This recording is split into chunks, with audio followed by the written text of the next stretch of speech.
제가 잠시 기도하고 주님의 말씀 함께 나누도록 하겠습니다. 사랑의 하나님, 저희가 온라인으로 이렇게 주님의 말씀을 나누려고 합니다. 이 시간 가운데 성령 하나님 역사해 주시고 말씀을 전하는 저에게도 지혜 주시고 말씀을 듣는 모든 영혼들에게도 하나님 함께해 주셔서 성령님의 은혜를 통하여 오직 하나님의 말씀만이 선포되고 드러나는 귀한 시간들로 허락하여 주시기를 간절히 소망합니다. 이 시간 이 말씀을 통하여 우리가 새로운 힘을 얻고 이 어려운 시기에 모든 어려움들을 극복하고 오직 하나님의 뜻을 이루어 나가는 사람들이 될 수 있도록 역사해 주옵소서. 우리 주 예수 그리스도의 이름으로 기도드렸습니다. 아멘. 저희가 보통 금요 집회 때는 말씀을 구약과 신약을 처음부터 이렇게 나누고 있었습니다. 그래서 첫째 주, 셋째 주는 찬양 집회죠. 그래서 저희가 구약부터 말씀을 나누고 있었고 둘째 주, 넷째 주, 다섯째 주 이렇게는 말씀 집회로 해서 신약의 말씀들을 복음서부터 이렇게 나누고 있었습니다. 제가 하려고 했던 의도는 그거였습니다. 말씀을 아주 자세히 우리가 공부하고 나누면서 그 말씀의 원래 의미들을 좀 깨닫고 그리고 그 성경의 모든 말씀들이 하나님의 나라와 연관이 된다는 사실을 제가 그 말씀을 나누면서 여러분들과 함께 나누려고 했었습니다. 그것들을 이렇게 온라인으로 금요 집회하는 시간에도 나누려고 생각을 하다가 지금 저희가 시국이니만큼 이제 코로나 시국이다 보니까 아무래도 이 상황에 맞는 그런 말씀들을 나누는 것이 더 좋겠다고 생각을 하게 되었습니다. 그래서 제가 여러분들과 이 온라인 금요 집회를 통해서 나누고 싶은 말씀은 욥기입니다. 욥기는 잘 알다시피 그 주제가 고난이죠. 고난의 의미가 무엇인지, 우리 신앙인들에게 있어서 고난은 어떤 것인지, 우리가 그 고난을 어떻게 대해야 하는 것인지 그런 것들을 말하고 있는 성경인데 우리가 이 욥기를 나누면서 지금 이 코로나 전국들을 하나님의 지혜로 잘 이겨나갔으면 좋겠다 그런 생각을 하게 되었습니다. 먼저 욥기에 대해서 간단하게 설명을 드리자면요. 욥의 이름은 히브리어로 제가 지금 여러분들에게 이 영상뿐만 아니라 어떤 성경 본문이 적혀있는 파일을 같이 나눠 드릴 거예요. 그 파일을 보시면서 함께 이 말씀을 나누면 좋을 것 같습니다. 그 욥기 1장이 기록된 그 성경 본문 PDF인데 그것을 보시면서 함께 제 말씀을 듣고 나누시면 될 것 같습니다. 욥기는 욥에 대한 이야기죠. 욥이라는 그 히브리어 이름은 히브리어로 하면은 이렇게 씁니다. 욥 이렇게 써요. 사실 히브리어 원래 발음은 욥이라기보다는 이욥입니다. 이욥. 독일어 성경은 욥을 히욥이라고 하든지 이욥이라고 하더라고요. 그 독일어 성경이 사실은 가장 잘 음역을 제대로 하고 있는 겁니다. 우리나라 말은 조금 이제 원어의 음역과는 거리가 있는 음역이죠. 그 원래 이름은 이욥이라고 알고 계시면 좋을 것 같습니다. 이 욥이란 이름의 의미는 무슨 뜻이냐면 핍박받는 자라는 뜻입니다. 핍박받는 자, 그리고 아버지가 어디에 계시는가. 욥의 이름만 봐도 욥이 말하고자 하는 주제가 무엇인지 알겠죠. 핍박받는 자, 그러니까 고난 당하는 자라는 뜻이죠. 고난을 당하는 사람들이 그 고난에 대해서 기록하면서 고난의 의미를 나눠보고 있는 성경입니다. 그리고 그 두 번째 뜻이 아버지가 어디에 계신가 라고 제가 말씀을 드렸는데 어디서 많이 들었던 말씀이죠. 바로 예수님이 십자가 위에서 고난을 당하시다가 아버지 어찌하여 나를 버리십니까? 이런 말씀을 하셨죠. 그 말씀과 비슷한 뜻이라고 할 수 있습니다. 사실 이 욥기는 사실 예수님을 모형하고 있는, 예수님을 나타내고 있는 그런 구약의 인물이라고 할 수 있습니다. 물론 차이점은 있죠. 하지만 예수님의 고난, 그 고난의 의미에 대해서 구약에서 되새겨본다는 의미에 있어서는 모형이라고 말할 수 있습니다. 큰 차이점은 있죠. 일단은 욥의 고난은 자발적으로 당한 고난이 아닙니다. 하지만 예수님의 고난은 자발적으로 당하신 것이죠. 예수님이 고난을 당하기 싫었는데 어쩔 수 없이 당하신 것이 아니라 스스로가 그 고난을 향해 나아가신 겁니다. 충분히 피하실 수 있었지만 예수님이 우리의 죄를 구원하시기 위해 자발적으로 스스로 당하신 고난이 예수님의 십자가 고난이라고 할 수 있습니다. 그러나 욥은 본인이 원해서 당한 고난이 아니죠. 사탄이 하나님의 허락을 받아서 욥을 시험하는데 그러니까 어쩔 수 없이 당한 고난입니다. 또 두 번째로 욥과 예수님의 고난의 차이는 뭐가 있냐면, 욥의 고난은 끝이 해피엔딩이죠. 모든 것을 다 잃고 고통을 당하다가 결국에는 다시 전에 받았던 그런 물질과 그런 건강들, 자녀들을 되돌려받는 그런 고난입니다.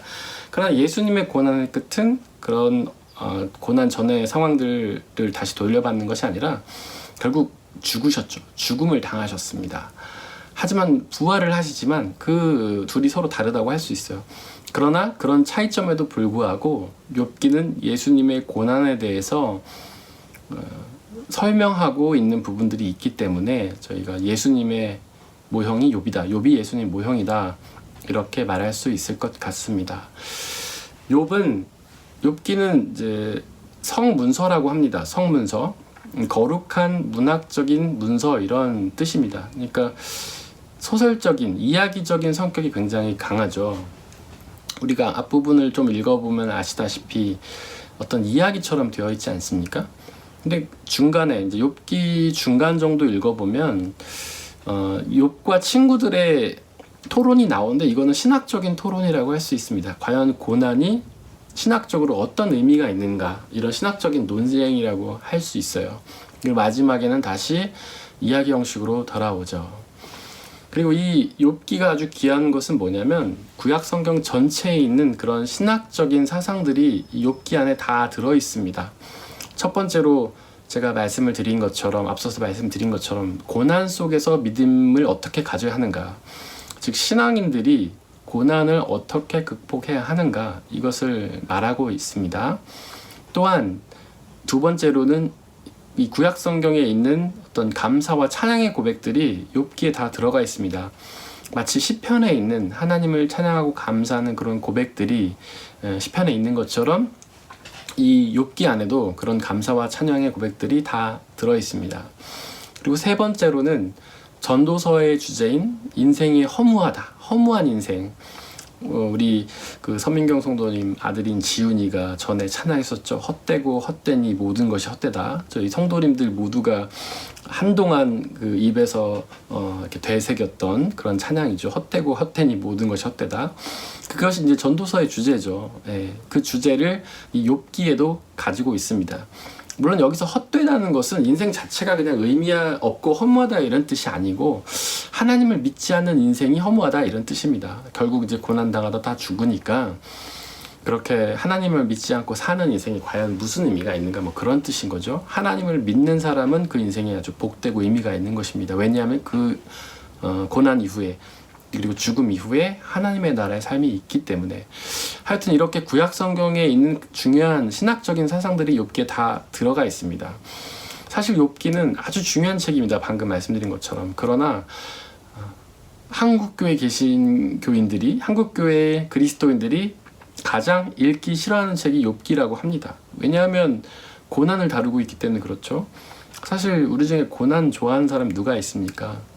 다들 고난을 피하고 싶어하고, 우리가 이 코로나 사태 앞에서 가장 많이 기도하는 게 뭔가요? 이 코로나가 빨리 끝나고 우리가 그 고난을 벗어나서 평안하게 되는 것 아니겠습니까? 고난은 누구나 싫어하는 것이에요. 그러나 성경은 그리스도인들은 반드시 고난을 당하게 되어 있다라고 말하고 있습니다. 그리고 신약에서 예수님은 우리를 고난으로 초대하고 계시죠. 예수님 그렇게 말씀하셨잖아요. 나를 따르려고 하는 사람은 자기 십자가를 지고 나를 따르라. 그것은 무슨 뜻이냐면 결국 각자 자기가 감당해야 할 고난을 가지고 따르는 것이 그리스도의 삶이다라는 것이죠. 그러니까 우리는 단지 고난이 다가왔을 때 그것을 싫어하면 안 되는 정도가 아니고, 그것을 고난이 우리를 피해가기를 바라해서는 안 되고, 고난이 왔을 때 그것을 기쁨으로 감당해야 할 뿐만 아니라 오히려 예수님이 당하신 고난을 우리도 기쁨으로 감당할 수 있어야 되는 그런 고난과 함께하는 삶이 되어야 한다는 것이죠. 제가 신학자 이름이 잘 생각이 안 나는데, 고난은 그리스도인의 실존이다 이렇게 말한 사람이 있어요. 실존이라는 말은 다른 말로 하면 현실인 거죠. 즉 그리스도인의 현실이 바로 고난인 거예요. 고난이 그리스도인의 현실인 겁니다. 예수님을 믿는 사람들은 반드시 고난을 당해야 한다는 것이죠. 그러니까 이 이야기를 고난을 말한다고 해서 그동안 우리가 이 욥기를 읽기 싫어해 왔지만 이제는 이 욥기를 기쁨으로 읽어야 하지 않을까 이렇게 생각합니다.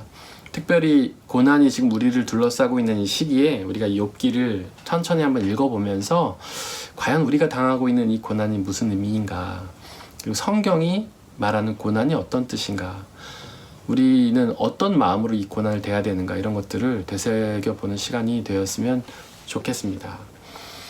저작 시기를 보면은 BC 3세기에서 4세기 정도입니다.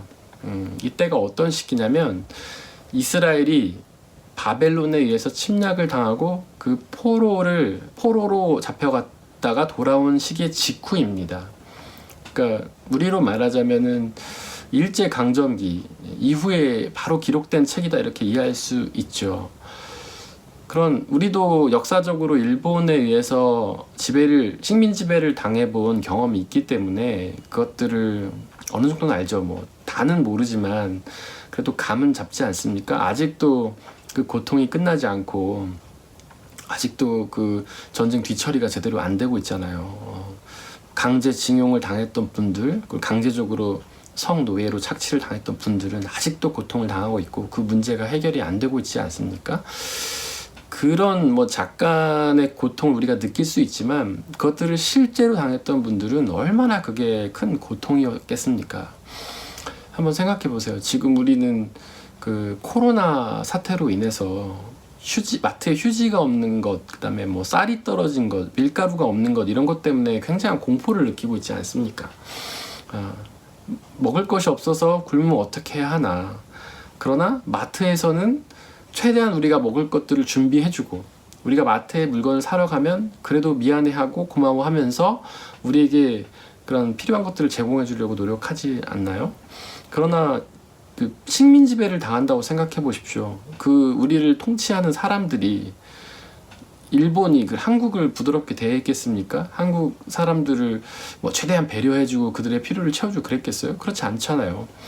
자기들이 우리를 최대한 착취하고 우리가 고통을 당하든 말든 그냥 내버려 뒀지 않습니까? 먹을 것도 없고 제대로 씻지도 못하고 그 다음에 그들에 의해서 강제징용당해서 원하지 않는 노동들을 하고 원하지 않는 일들을 해야 하고, 이런 공포 속에서 살아가는 것들이 얼마나 큰 공포였겠어요. 지금 우리가 이 시기를 겪으면서 그런 식민 지배, 포로의 심정을 아주 조금이나마 이해를 하게 되는 것 같습니다. 그런 식민 지배를 받고 바로 직후에 이게 쓰여진 책이에요. 그들 가운데는 그런 의미가 있었던 것이죠.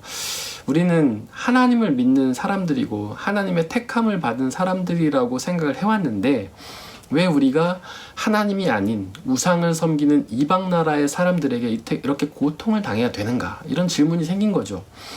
과연 하나님이 계시지 않은 것인가, 아니면 우리가 도대체 하나님한테 무슨 죄를 지어서 이런 고통을 당하나, 이런 고민과 생각 속에서 이 책이 지어진 거라고, 기록이 된 거라고 이렇게 이해를 하시면 좋을 것 같습니다.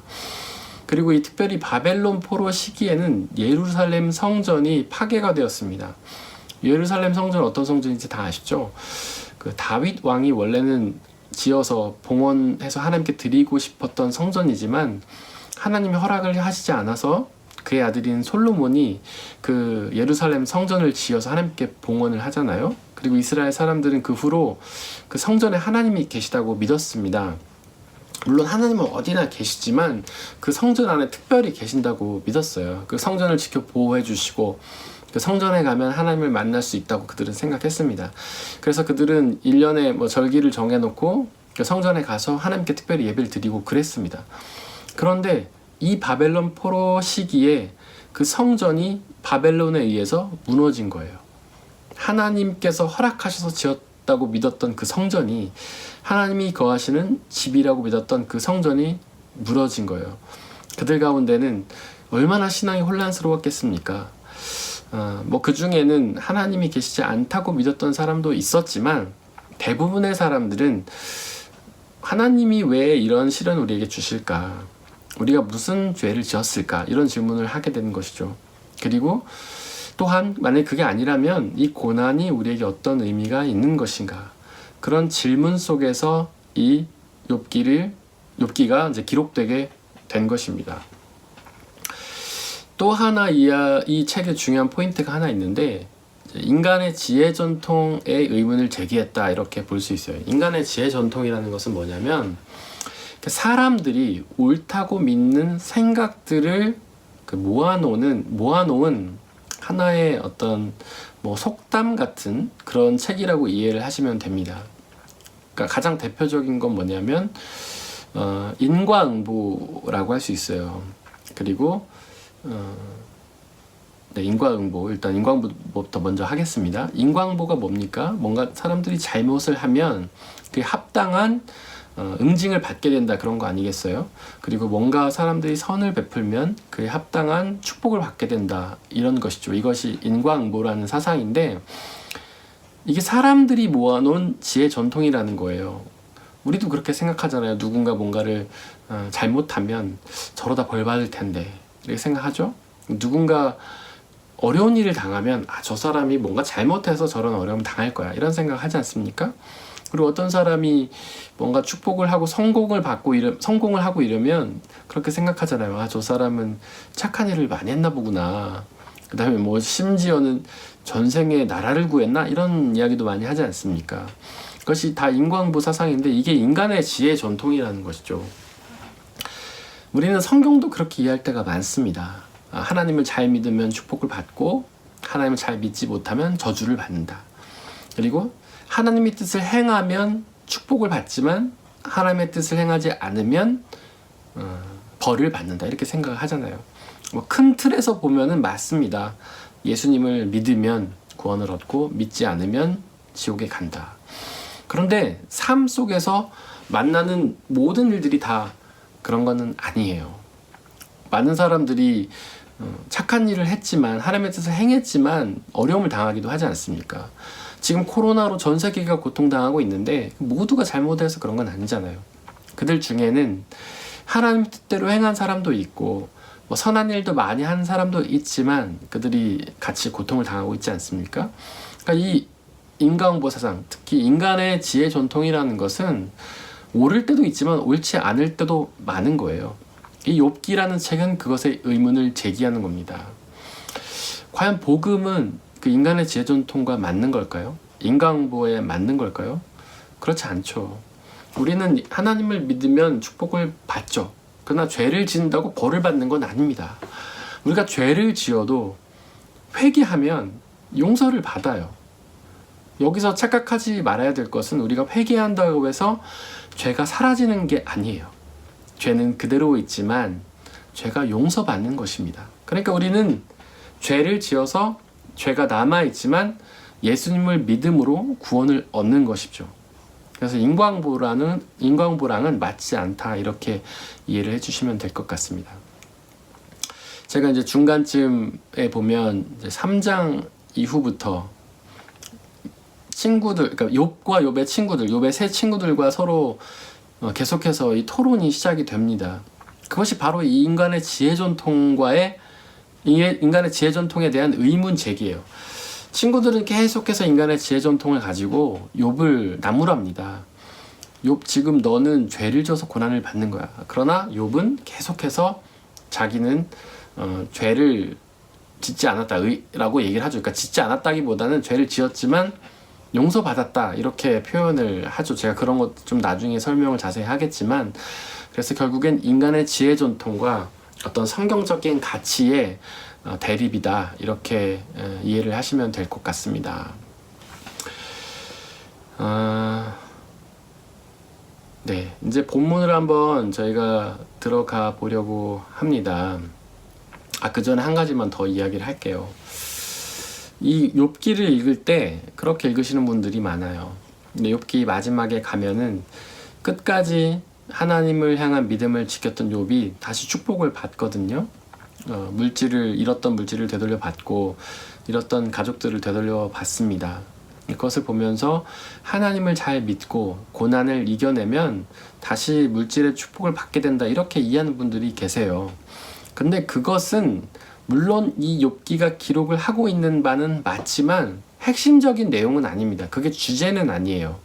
그냥 하나의 현상일 뿐이지, 하나님을 잘 믿고 고난을 이기면 물질의 축복을 다시 받는다는 것은 주제가 아닙니다. 한번 생각을 해보십시오. 원래 부자였다가 그 고난을 당하면서 다 잃어서 온갖 모진 고통 다 당하고 친구들에게 비난받고 했는데 결국에 다시 물질의 축복을 돌려받았습니다. 그럼 그게 축복인가요? 그렇지 않죠. 뭐 원래 갖고 있었던 거니까. 그리고 자녀들도 다 이렇게 세상을 떠났잖아요. 근데 모든 고난을 다 이기고 나서 자녀들을 다시 받습니다. 자녀들 새롭게 태어나죠. 그렇다고 그게 축복일까요? 이제 저는 자녀를 잃어보지 못해서 뭐 정확하게 이해는 못하겠지만, 자녀를 잃으신 분들의 옆에서 보면 그 동생들이 새로 태어난다고 해서 그들의 아픔이 사라집니까? 그러지 않잖아요. 잃은 아이들은 그 나름대로의 고통과 아픔이 있는 겁니다. 그러니까 욥이 전에 잃었던 아이들을 다시 되찾는다고 해서 그것이 축복이라고 볼 수는 없어요. 그러니까 욥기가 말하고자 하는 바는 결국 고난을 이겨내면 축복을 다시 받는다, 그거는 아니라는 사실을 기억해 주시길 바랍니다. 주제는 제가 이제 읽어가면서 계속해서 설명을 드릴게요. 자, 이제 저희가 본문을 한번 천천히 읽어보려고 합니다. 제가 여러분들에게 이 영상과 함께 올려드릴 그 본문을 보시면서 말씀을 함께 나누시면 좋을 것 같아요. 이제 1절을 먼저 읽어보겠습니다. 우스라는 곳에 욥이라는 사람이 살고 있었다. 그는 흠이 없고 정직하였으며 하나님을 경외하며 악을 멀리하는 사람이었다. 여기 보면 이제 우스라는 지역이 나오죠. 이 우스라는 지역은 팔레스틴 동쪽 지역입니다. 이렇게 이스라엘이 이렇게 동그랗게 있으면 이스라엘 오른쪽 지나서 있어요. 이스라엘 동그랗게 있으면 그 옆쪽에 요단강이라는 강이 있거든요.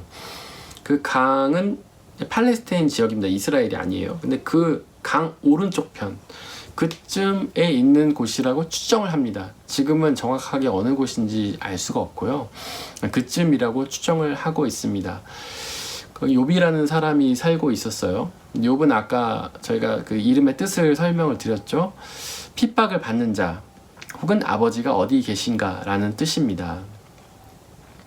근데 그는 흠이 없다, 이렇게 기록하고 있어요. 흠이 없다는 말은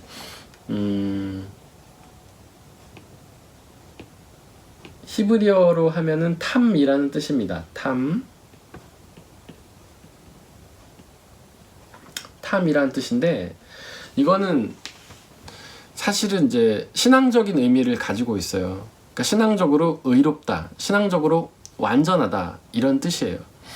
근데 여러분들, 성경은 우리 인간에게 죄라고 말하고 있지 않습니까? 어떻게 사람이 신앙적으로 완전하고 의로울 수가 있겠습니까? 그러니까 죄가 없을 수는 없는 것이죠. 근데 여기서 욥이 흠이 없다고, 신앙적으로 완전하고 의롭다고 말하고 있는 이유는 바로 아랫줄에 보면은 하나님을 경외했기 때문입니다. 하나님을 경외했기 때문에 그는 하나님 앞에 죄가 없다고 인정받은 것이죠. 그리고 4절에 보면, 4절과 5절에 보면 욥은 아들들이 혹시 잔치를 하다 죄를 지었을까봐 그들을 깨끗하게 하려고 일일이 번제를 드렸다라고 되어 있어요. 여기서 번제는 속죄죄를 의미합니다. 속죄죄. 속죄죄는 죄를 지었을 때 죄를 용서받기 위해 드리는 제사를 의미해요. 지금 우리는 죄를 지으면 회개 기도를 하죠. 그거는 예수님이 오신 뒤에 예수님을 믿는 사람들의 특권입니다. 예수님이 오시기 전에는 죄를 지을 때마다 제사를 드려서 그들의 죄를 용서받았죠. 그것을 이제 속죄죄라고 하는데, 욥은 그 아들들이 잔치를 벌이면 그들이 혹시나 죄를 졌을까봐 그들을 위해서 속죄죄를 늘 드렸던 거예요. 이렇게 아들을 위해서 늘 속죄죄를 드렸던 욥이 자기 자신을 위해서도 얼마나 속죄죄를 많이 드렸겠습니까? 조그만 죄를 지었어도 그리고 혹시 자기가 죄를 지었을까 염려되는 일을 만나도 아마 그는 계속해서 속죄제를 드렸을 거예요. 그런 끊임없이 자신을 죄를 돌아보면서 회개하고 하나님께 돌아가려고 했던 그런 마음이 있었기 때문에, 그리고 하나님을 늘 경외했기 때문에 그는 하나님께서 흠이 없다, 신앙적으로 완전하다, 의롭다라고 인정해 주셨던 겁니다. 우리는 스스로가 흠이 없다고 생각하지는 못하잖아요. 우리는 이렇게 고난을 당하거나 어려움을 당할 때는 우리 스스로에게 죄가 있나 돌아보지 않습니까? 그리고 한국 개신교인들은 참 회개 기도를 많이 하잖아요. 뭐 수련회 가면은 늘 첫날은 회개 기도하는 시간으로 보내고, 뭐 예배를 드릴 때마다 항상 회개 기도를 많이 하지 않습니까? 회개 기도는 좋은 것이죠. 우리의 죄를 돌아보고 하나님을 믿게 되고, 그 회개 기도를 통해서 우리가 완전하고 의롭게 되니까.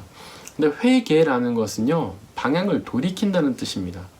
계속해서 죄만 보고 있으면 회개가 아니에요.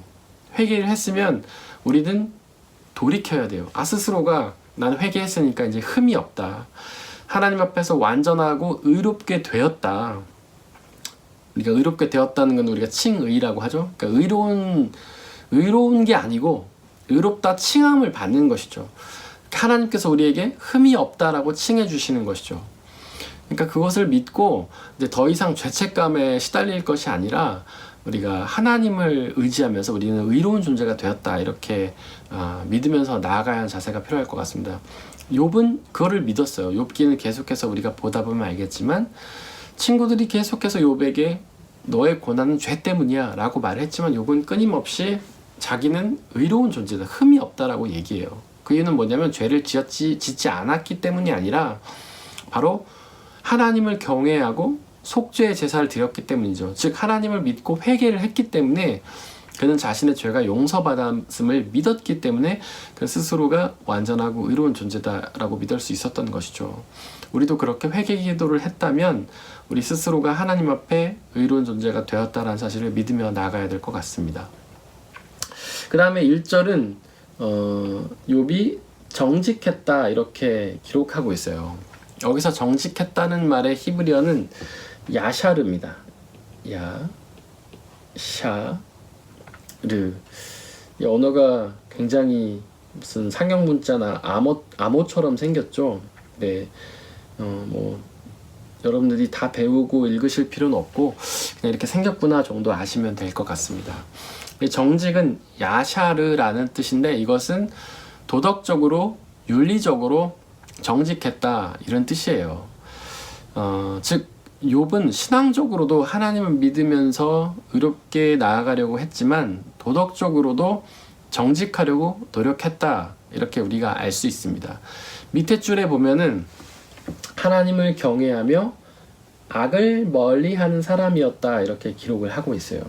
여기서 악이라는 말이 나왔죠. 이 악이 무엇일까요?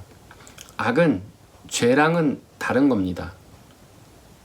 악은 죄의 열매라고 할 수 있어요.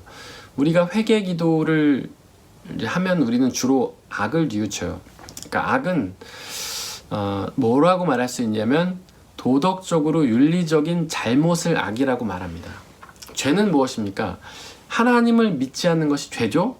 악은 하나님을 믿지 않는 사람들이 하나님을 믿지 않기 때문에 도덕적으로 윤리적으로 잘못을 행하는 겁니다. 하나님을 믿는 사람은 완전할 수는 없지만 악을 행하지 않으려고 노력하죠. 도덕적으로 윤리적으로 잘못을 행하지 않으려고 노력합니다. 한번 생각해 보십시오. 우리가 하나님이 살아계심을 믿는다면 그렇게 스스럼 없이 거짓말을 하겠습니까? 사기를 치고 잘못을 하겠습니까? 그렇지 못하죠. 하나님이 없다고 믿기 때문에 거짓말도 자연스럽게 하고 뭐 사기도 치고 뭐 그렇게 하는 거죠. 그러니까 악은 죄의 결과고 악과 죄는 서로 다른 겁니다.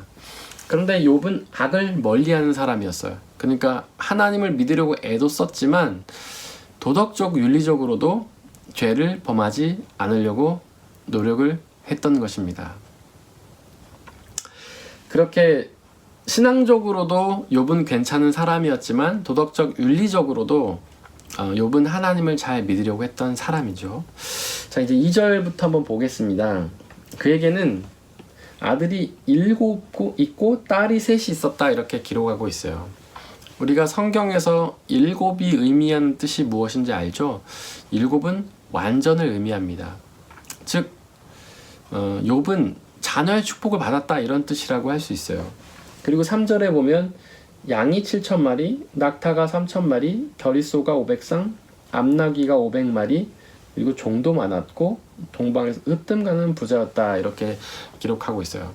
즉 3절은 욥이 물질적인 축복을 받았다, 이렇게 기록을 하고 있는 것이죠. 그러니까 욥은 자녀의 축복도 받았고 물질의 축복도 받았습니다. 그리고 우리가 그 주석에 보면 욥이 그냥 평범한 사람이 아니라 아마 지역을 다스리는 지역 왕이었을 것이다, 이런 이야기가 있어요. 그러니까 결국 욥은 권력도 가진 것이죠. 그러니까 다 가진 거죠. 욥은 없는 게 없는 사람이었던 겁니다. 근데 4절에 보니까 그의 아들들은 생일이 되면 돌아가면서 저희 집에서 잔치를 베풀고 새 노이들도 오라고 해서 함께 음식을 먹곤 하였습니다. 아마도 자녀들은 그렇게 욥처럼 신실했던 것 같지는 않아요. 여기서 잔치를 베풀고 음식을 먹었다, 이렇게 되어 있는데 그냥 평범하고 뭔가 얌전한 파티를 한 것 같지는 않습니다. 굉장히 뭔가 이렇게 쾌락적이고 향락적인 그런 파티를 했던 것이죠. 원래 부모가 신앙이 좋다고 해서 아들들이 다 좋은 건 아니지 않습니까? 뭐 좋은 자녀들도 있지만 그런 부모의 신앙을 본받지 못하고 오히려 막 나가는 자녀들도 있지 않아요? 근데 이 4절에 보면 그 자녀들은 아마도 부모의 신앙을 본받지 못한 것 같습니다. 그래서 5절에 보면 그 잔치가 끝날 때쯤이면 욥은 자식들을 생각하면서 그들을 깨끗하게 하려고 자식의 수대로 일일이 번제를 드렸던 거예요. 왜냐하면 그들이 알지도 못하는 사이에라도 하나님을 저주하고 죄를 지었을 수도 있다고 생각했기 때문입니다. 잔치를 하다 보면 음주를 좀 하게 되지 않겠습니까? 근데 술을 많이 마시다 보면 사람들이 실수도 하고 그러잖아요. 그러니까 여기서 알지 못하는 사이에도 라고 기록했던 것은 그들이 술에 취해서 혹시나 하나님을 저주하고 죄를 지었을지도 모른다고 욥이 생각했기 때문에 자녀를 위해서 그렇게 제사를 드렸던 겁니다. 여기서 보면은 하나님을 저주했다, 이런 말이 나오는데 이 히브리어 원어는 바라크라는 말이에요.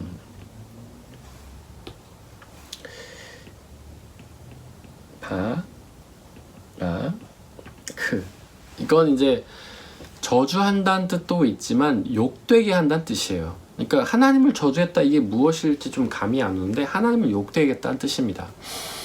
하나님을 믿는 사람들인데, 하나님을 믿는 사람의 자녀인데 하나님의 뜻과는 전혀 상관없이 세상 사람들과 똑같이 먹고 즐기고 했던 것이죠. 그것을 이 세번역 성경은 5절 말씀은 하나님을 저주했다, 하나님을 욕되겠다, 이렇게 표현을 하고 있는 겁니다.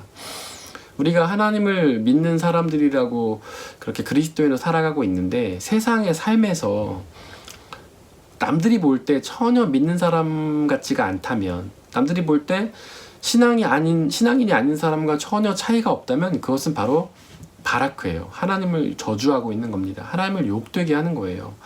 그것은 바로 죄죠, 죄. 하나님을 믿지 않는 사람처럼 살았던 죄. 제가 앞서서도 잠깐 언급을 했지만 죄와 악은 다른 것이죠. 악은 도덕적이며 윤리적인 잘못을 의미합니다.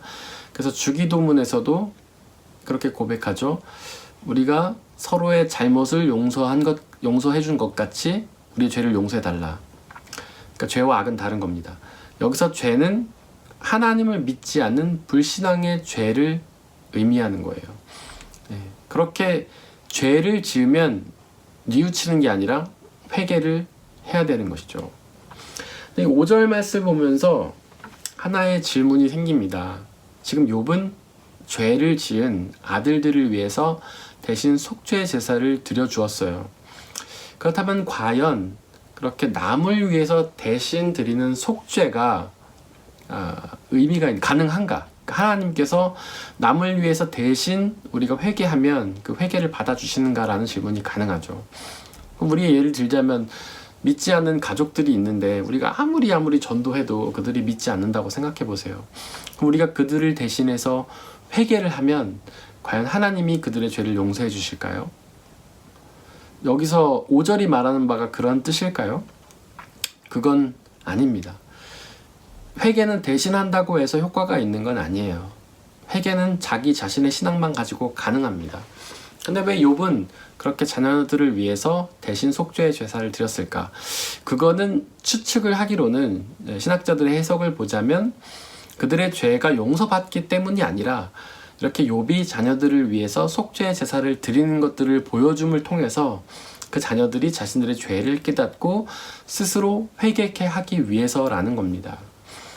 우리가 가정에서 믿지 않는 가족들이 있다면 우리는 좀 부담이 있잖아요. 그들에게 어떤 신앙적인 모습을 보여주기 위해서, 신앙인으로 올바로 살아가기 위해서 부담을 갖고 있지 않습니까? 그런 부담을 욥이 갖고 있었다라고 이해해 주시면 될 것 같습니다. 그리고 나서 5절의 다음 부분 보면은 욥은 늘 모든 일에 늘 이렇게 신중했다라고 기록을 하고 있죠. 욥은 늘 하나님 앞에서 자기가 의로운 존재인지, 그러니까 자기의 죄가 있으면 회개하려고 늘 애를 썼다라는 것이죠. 근데 이거는 우리가 좀 조심해야 되는 부분이긴 합니다. 히브리서 10장 22절에 보면 예수 그리스도의 피를 마음에 뿌림으로 죄책감에서 벗어나라 이런 말이 있잖아요. 우리가 늘 신중하게 우리가 죄를 지었는지 짓지 않았는지, 우리가 믿음 안에 있는지 우리 자신을 돌아보는 자세는 필요합니다. 그건 중요한 것이죠. 그러나 죄책감에 시달려서는 안 돼요. 제가 앞서서 말씀드린 것처럼 회개라는 거는 방향의 전환이죠. 방향을 바꾸는 겁니다. A라는 길로 가다가 회개하는 거는 B로 돌이키는 거예요. 죄를 향해 가다가 회개하는 거는 하나님을 향해 방향을 돌이키는 거예요. 그런데 늘 신중하게 살피다가 내가 죄를 지었나 안 지었나 그것만 쳐다보고 있다가 하나님을 향해서 방향을 전환하지 않는다면 이건 회개를 이루지 않은 겁니다. 늘 우리의 죄를 묵상하면서 죄책감에 시달리면서 내가 또 죄를 졌네, 하나님 믿는 사람인데 이렇게 부끄러운 삶을 살았구나, 늘 죄만 묵상하고 있으면 그거는 참다운 회개가 아닌 거예요. 신중한 건 좋습니다. 늘 자기 자신을 돌아보면서 죄가 있나 없나 살펴보는 건 좋아요. 회개를 했으면 방향을 돌이켜야 돼요. 하나님을 바라봐야 돼요. 죄를 잊어버려야 돼요. 더 이상 죄로 인해 죄책감을 느끼고 괴로워하고 고통스러워하는 것이 아니라 하나님이 주시는 구원의 은혜, 죄사함의 은혜, 기쁨과 평안을 누리면서 하나님 앞에 나가야 할 것 같습니다. 자, 앞으로 이 말씀 나눔 이제 금요 집회 때 이렇게 하는 거는 좀 더 편안한 마음으로 하려고 해요. 주일에는 제가 좀 말씀을 어떻게 딱딱하게 하기도 하고 그러는데 편안하게 하려고 합니다. 혹시 여러분들이 궁금한 게 있으시면 저한테 연락을 해주시고요. 그리고 이 시간에 마치 이제 뭐 예배나 어떤 집회 이런 형식이라기보다는 저희가 온라인으로 하기도 하니까 좀 편안하게 했으면 좋겠어요. 그래서 여러분들이 왠지 라디오 방송 같은 거 보면은 사람들이 사연 보내듯이 여러분들도 저희한테 이야기들을 좀 보내주시면 좋겠습니다. 목소리를 녹음해서 보내주셔도 좋고 아니면 글을 써서 보내주셔도 좋고요.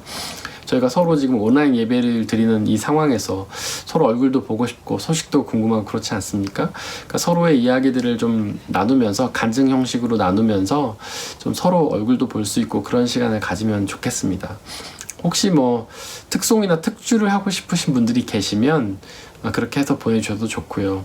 주일 예배를 위해서는 지금 몇 분들이 보내주셨는데 특별히 이제 금요 온라인 모임을 위해서 뭔가 이렇게 사연을 보내주시거나 영상을 찍어 보내주시거나 특송이나 특주를 보내주신 분들은 저에게 이렇게 따로 보내주시면 저희가 서로의 소식을 나누고 은혜를 나누고 그런 시간을 가졌으면 좋겠습니다.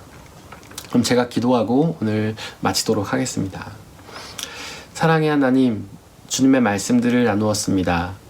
하나님, 부족한 입술로 나누었지만 성령 하나님께서 역사해 주시고 이 말씀들이 저희 가운데 심겨지게 하시고 뿌리 내려지게 하여 주시고 이 말씀을 붙잡고 우리가 담대하게 편안하게 평안한 모습으로 살아갈 수 있도록 역사해 주옵소서. 이 어렵고 힘든 코로나의 전국들을 주님 주신 은혜로 잘 이겨나갈 수 있도록 역사해 주옵소서. 감사합니다. 예수님의 이름으로 기도드렸습니다.